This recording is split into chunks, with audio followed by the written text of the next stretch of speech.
Herkese merhaba arkadaşlar, kanalıma hoş geldiniz. Yepyeni bir videoyla karşınızdayım. Arkadaşlar, bugünkü videomuzda Türkiye'nin güzel oyuncusu Birce Akalay'dan yepyeni görüntüler geldi. Birce Akalay'ın muhteşem görüntülerini sizler için YouTube kanalımda video halinde sunuyorum.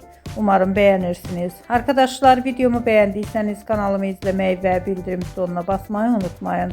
Şimdilik benden bu kadar olsun. Yeni videomuzda görüşmek üzere. Hoşça kalın.